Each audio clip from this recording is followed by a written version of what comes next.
Hi guys, it's Cameron from the Mighty Blues and welcome back today to another live stream. Today we're going to be bringing another Blues news episode. Now I was originally going to make today's stream about, originally I was going to make it about the Europa League. I've had a little bit of a conversation with myself talking about, the Europa League over the last week or so, and I thought, you know what, let's bring it to the stream, let's have a little, discussion about it. But then obviously things went a little bit downhill. On Saturday we were beaten, which I don't think any of us expected when we were 2-0 up, and that sort of conversation went out the window and the relegation conversation come in. Now, I didn't want to sit here and just purely talk about relegation, because listen, although we are only 9 points from the drop, and we spoke about that on Monday's live stream, the game review with the Newcastle game, I still don't think we'll get relegated. I think we're far than better than a lot of the teams that are in and around that relegation battle as well. I think the likes of Fulham and Huddersfield are going to go inevitably, and then you've got other teams in and around the drop that are much worse than Everton, even if we are performing as poorly as we are. So I don't necessarily think we'll get relegated, even though we are in a battle. So I didn't just want to come and make a full-blown stream on talking about the relegation battle and what it could mean for the football club, and then basically sit here at the end of it and say, but I don't think we'll get relegated, so it's fine. And I also, on the other hand of that, didn't want to come and sit here and talk about the Europa League and say, what the Europa League could mean to Everton. The original stream idea, which was for last week, obviously after we'd beaten Cardiff and drew to Liverpool, I was going to come on and say, what the Europa League could mean for us going into next season, what finishing 7th could mean in terms of having to start playing Europa League qualifiers in like July, and the most of our pre-season being Europa League qualifiers, and obviously the effect of playing on a Thursday and then a Sunday when you're playing in that competition. But then obviously things went downhill on Saturday, and that sort of idea went right out the window. I wasn't able to do it last week because I had a sore throat. I'm now able to make a stream today, and I thought, you know what, the Europa League conversation isn't really relevant anymore because of how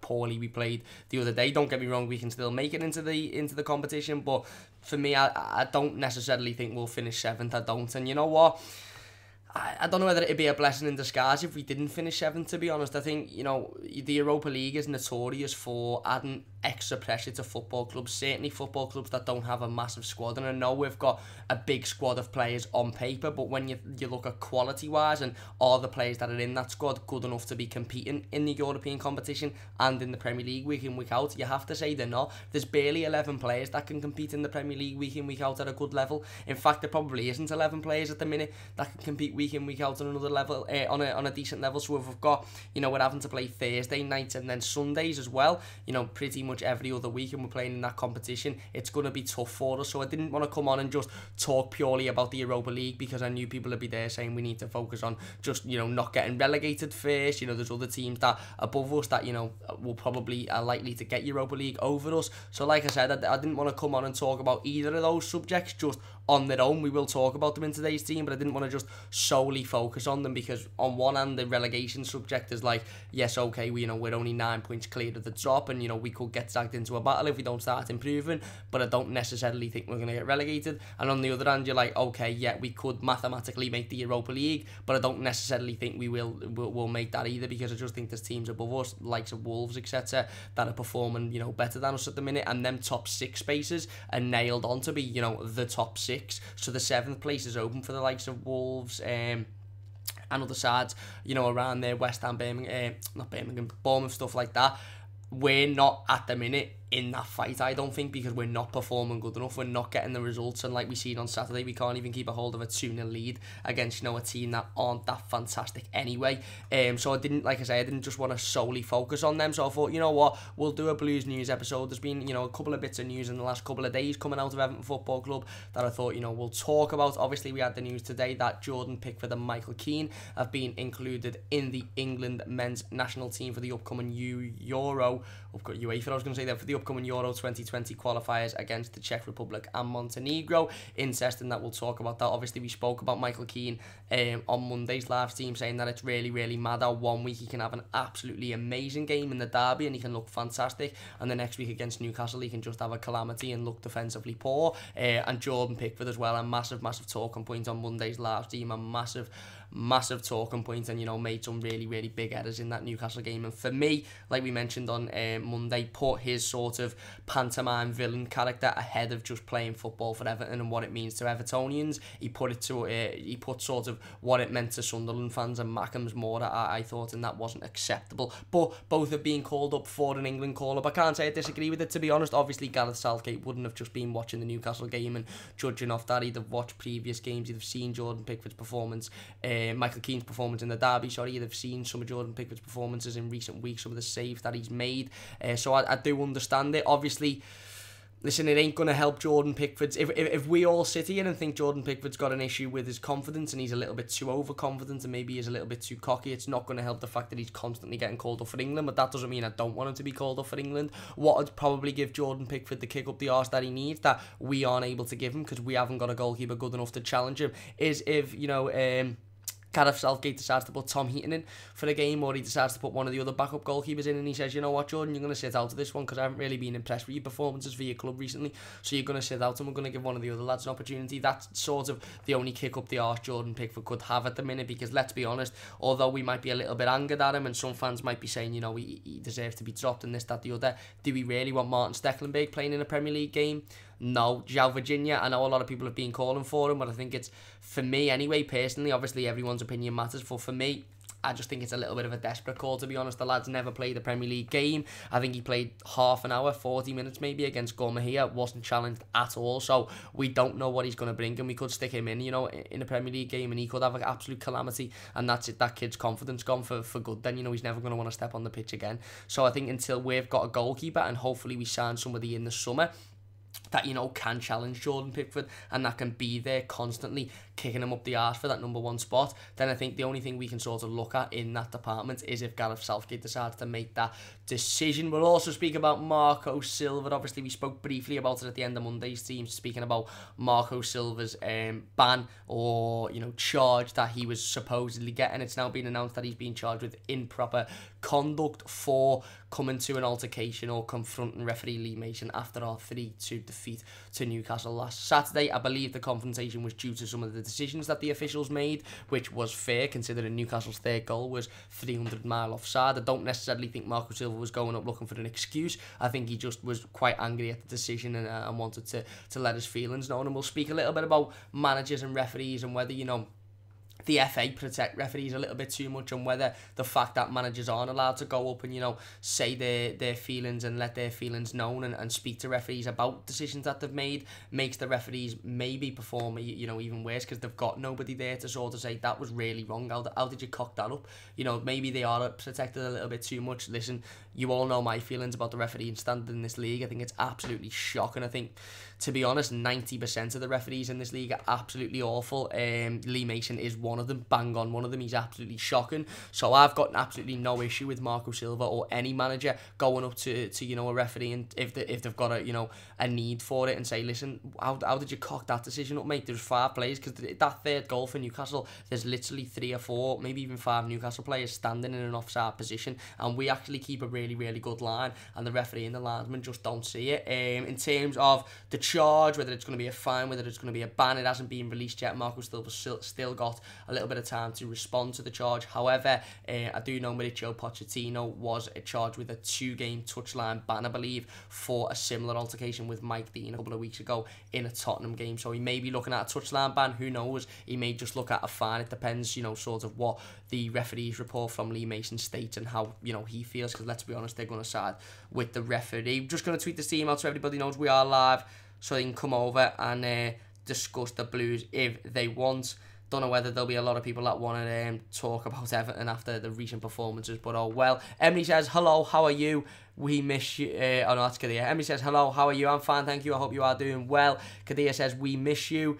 I don't know whether you're talking about me, but I'm back. Jonathan says, we are awful. We certainly were the other day in the second half, I'll tell you that, mate. Kadir says, we must skip the Newcastle nightmare. 100%, we definitely must. Ravi says, should we try out that... Does that say Vagina? Am I reading that right? I think it does say Vagina. I think you mean Virginia keeper to give Pickford competition. Like I mentioned, listen, I think if we're gonna bring in another key, it's a difficult one really, because I think on one hand you've got Martin Stekelenburg there, who, let's be honest, is nowhere near good enough to be playing in the Premier League, nowhere near good enough to be playing for Everton, but has that Premier League experience, has that experience of at once upon a time a good goalkeeper, a goalkeeper that's played in World Cups, a goalkeeper that's played in the Premier League as well. But we all can sort of understand that he's not at the level to compete with Jordan Pickford. And on the other hand, you've got a young keeper with absolutely no experience whatsoever in this league. Barely any experience, I dare say, nationally for his national team. And you're thinking, okay, do we stick Stekelenburg in because he's got the experience, knowing full well that he's not good enough, or do we take a risk on this kid knowing that he hasn't got the experience and we don't know whether he's going to be good enough or not? The risk being that he might have an absolute howler and then never want to play football again. So for me, I think it's a risk either way.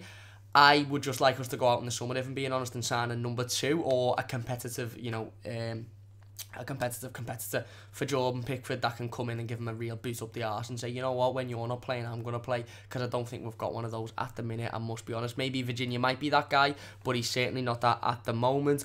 Samuel says, Marco Silva had every reason to argue with those referees, we deserved a draw. He did have every reason to argue with the referees, I agree, that they got it badly wrong, they got the third goal shockingly wrong. I don't know whether we deserved the draw, I think we were shocking in the second half, but like you said, he had every right to argue his point, because he was right, they got the decision shockingly wrong. David says, we got done by offside goals, to Arsenal, Millwall and now Newcastle. Too right, he should be having a go at the shithouse refs. And he also says, being Everton manager is punishment enough. I agree, and I suppose we'll go into talk about that one first. Listen, the England call-ups we'll talk about in just a bit, but it's pretty self-explanatory. Pickford and Keane have had a call-up. We'll talk about the referees, because I think it's a really, really good point, and I think it's really, really important. And listen, like I said, I'm going to try and be as unbiased and as fair as possible here, because just to start off, we'll get it all out. I think the refereeing standard in this league is shite. I think 90% of referees, I'll name John Moss, Kevin Friend, Lee Mason, Michael Oliver,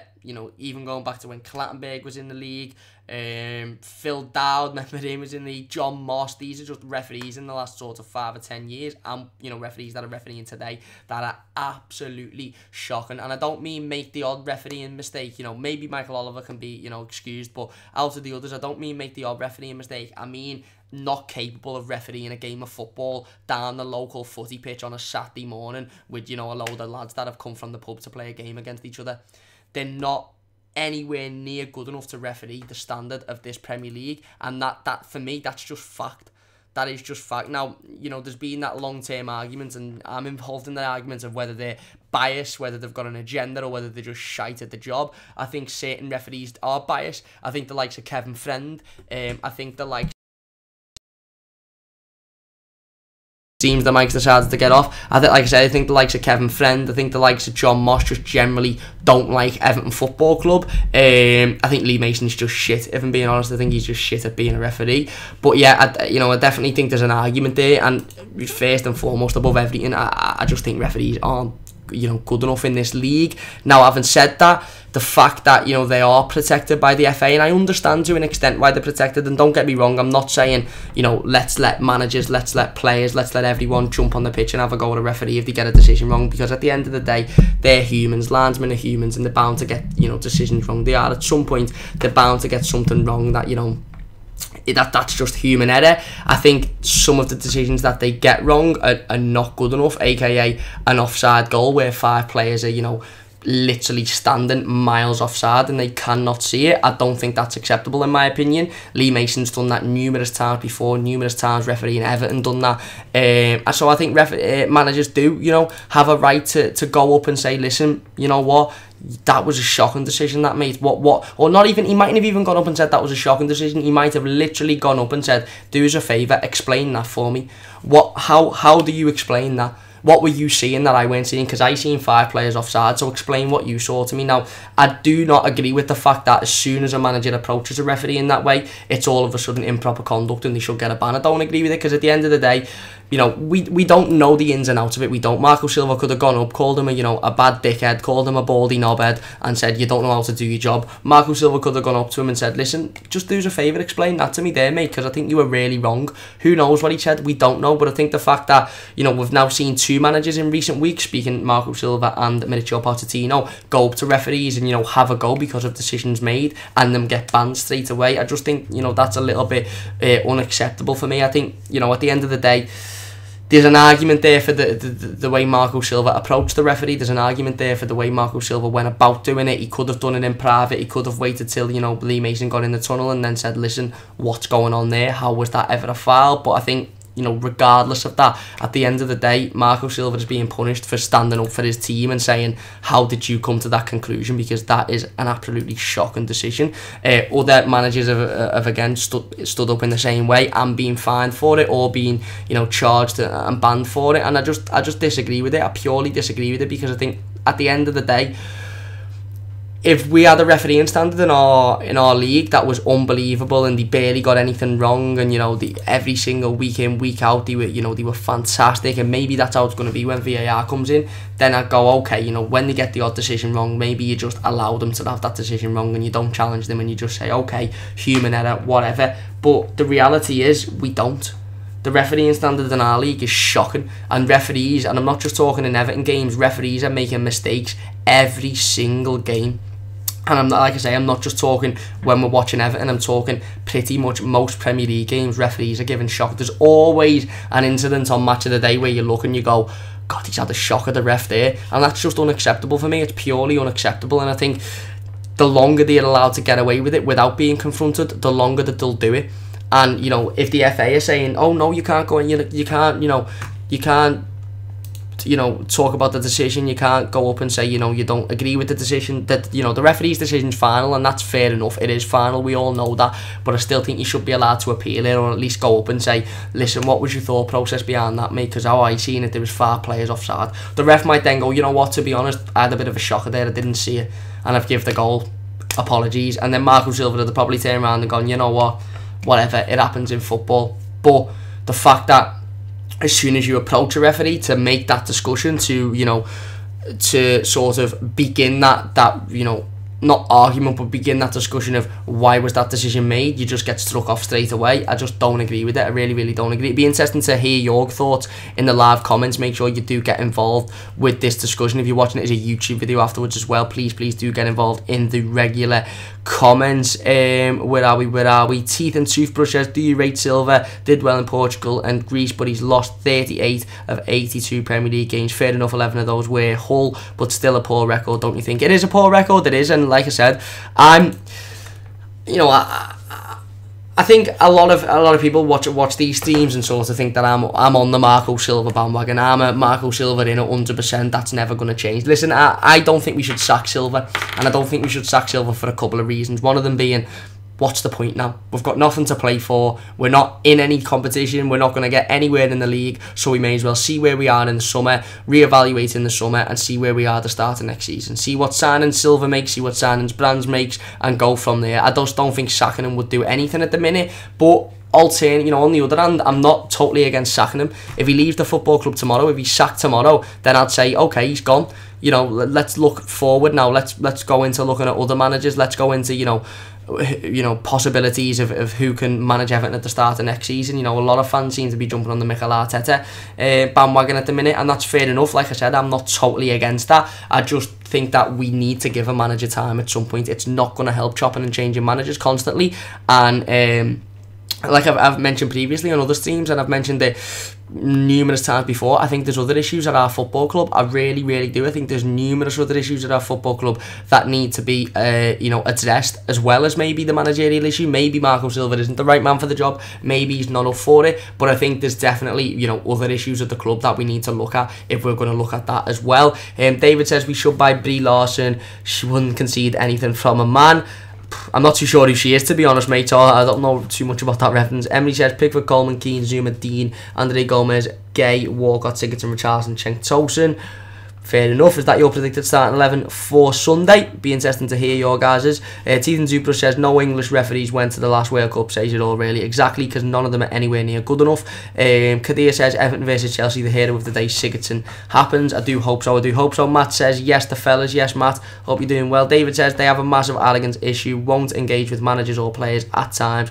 Can't wait for VAR to remove the power they believe they have. Fair enough, and that's backed up. It really does seem like referees won't listen to certain players, won't listen to certain managers, and I say certain because I think players of the top sides, managers of the top sides, and I'm talking the notorious top sides. I know Tottenham technically are the top side, but in recent years they haven't won anything. They're not seen as, one of the major powers. I'm talking your Uniteds, your Cities, your Chelseas, your Liverpools. Referees won't argue with players or managers of that football club because the FA are shit scared of those football clubs, and they put them football clubs before anybody else. If you're coming up against an Everton or a Tottenham, the FA aren't really asked about those, so they will say to the referees, don't even get involved, don't engage, don't act like you've got all the power and act like you're not interested. And for me, if you're going to have that arrogance, you have to be up for it. You have to be good enough for the job. Big reason, a little bit off topic, but why I rate Cristiano Ronaldo so much as a footballer, because he's got the arrogance, he's got that little bit of confidence, that little bit of cockiness about him. But you know what? The lad's absolutely unbelievable at kicking a ball around a football pitch.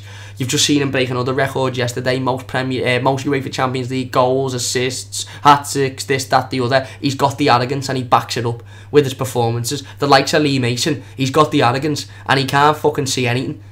He couldn't hit a barn door with a banjo. That fella, he's shite at doing his job.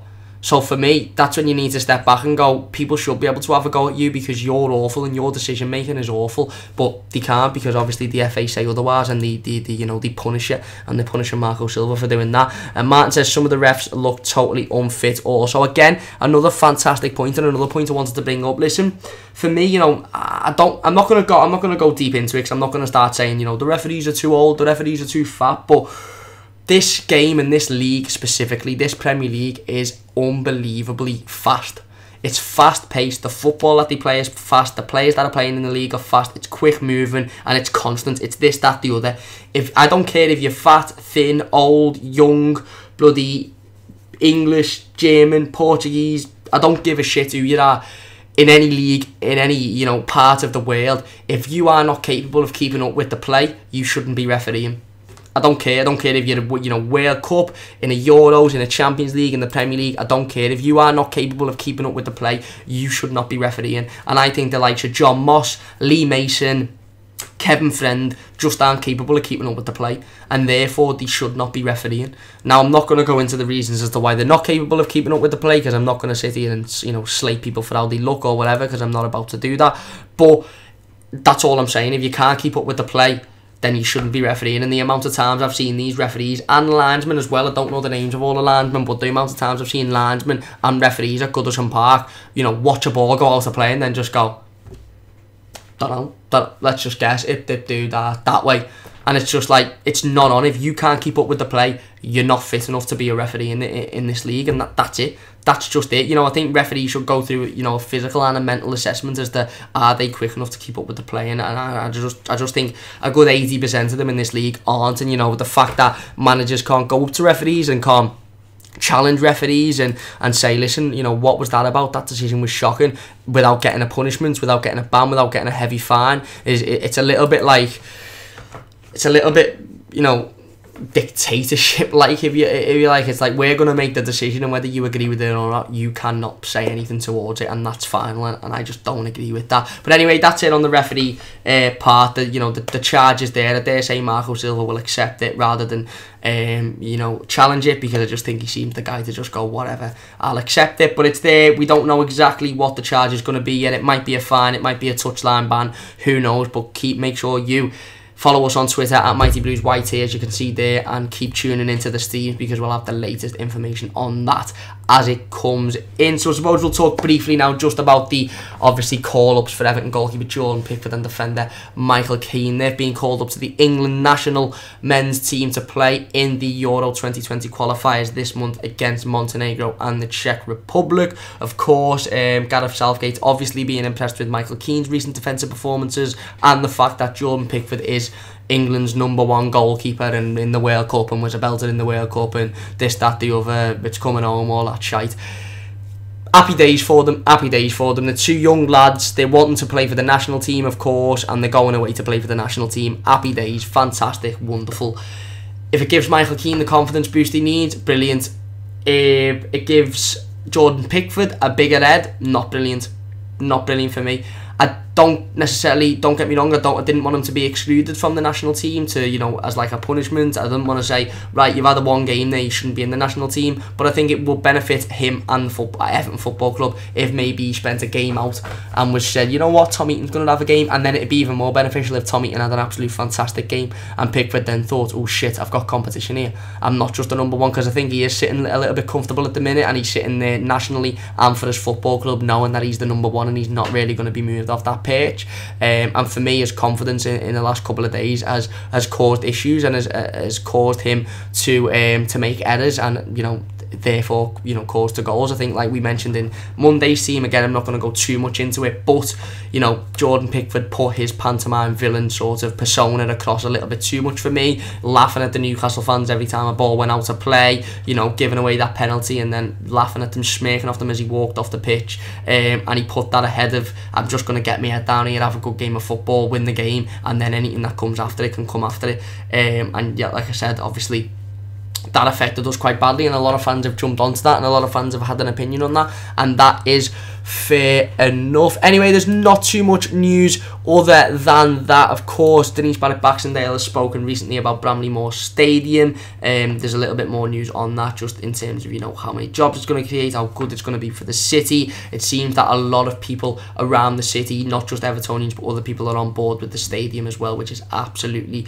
fantastic news. Other news, you know, obviously we play Chelsea on Sunday. I'll be back for the full game preview to that game on Friday, so don't forget to join us at 6:15 for the full game preview. We'll also have an oppositional preview from GM from the Football Fan Chat as well, a Chelsea fan, so make sure you tune in to that one as well. But anyway, that's going to do it for this video. Please do leave a like on it if you have enjoyed. Please do subscribe as well if you haven't already. Leave your comments in the comment section down below. What do you think about Marco Silva's charge, and do you think that it's a little bit silly that, you know, managers can't confront referees? Not confront us in, square up and say you're a dickhead, but confront us in, say, listen, what was that decision about? You know, explain that to me, because I don't necessarily agree with it. And what do you think about Jordan Pickford and Michael Keane being called up to the England squad? Are you happy for the lads, or do you think it might have done Jordan Pickford a little bit of good to stay out of this, you know, this international fixture and to maybe get a little bit of a reality check? Let me know your thoughts in the comments section down below. Of course, we'll jump straight into the live comments before we go. Matt said we need refs like in Turkey, take no shit and take their job seriously. Can't see VAR solving much, to be honest. You just know that it's going to go against us. Fair enough, and all VAR is 10 other referees sitting in a room looking at it, and if them 10 other referees are also shit at the job, then it, you know, it just adds more time to the inevitable shocking decision, really, doesn't it? I do think it'll help, because I think it will make the referees that can't keep up with the play obviously more aware, and will give them an easier decision. But, you know, I do see where you're coming from. Matt says recent news, Sociedad are sending Sandro back apparently.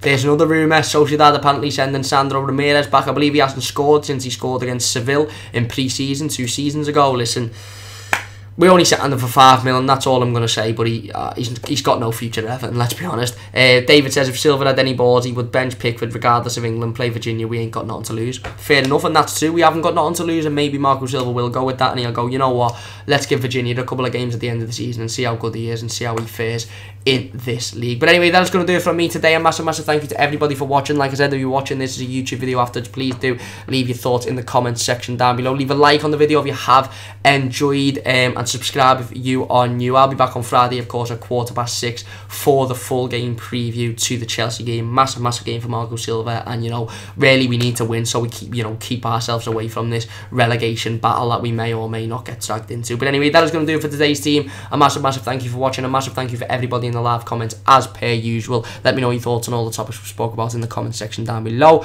Don't forget to follow us on Twitter at MightyBluesYT if you haven't already, to keep up to date with all the latest Everton news. Before we go, a massive happy birthday to former Everton winger Gerard Deulofeu, who was 25 today. Like I said, one of my best moments of this season, most heartfelt moments of the season, I'd say, as to when You know, Gerard Deulofeu didn't celebrate Watford's second goal at Goodison Park. He just walked back and he purely appreciated, you know, the respect for Evertonians, and then he stayed and clapped the fans at the end of the ground. So I've got a lot of respect for Gerard Deulofeu, and a massive happy birthday to him, of course. Anyway, that's going to do it for me today. Thank you all very much for watching. I'll be back on Friday at 6:15. Thanks to everyone in the live comments as per usual. Don't forget to leave a like if you have enjoyed, and I'll see you soon on the Mighty Blues.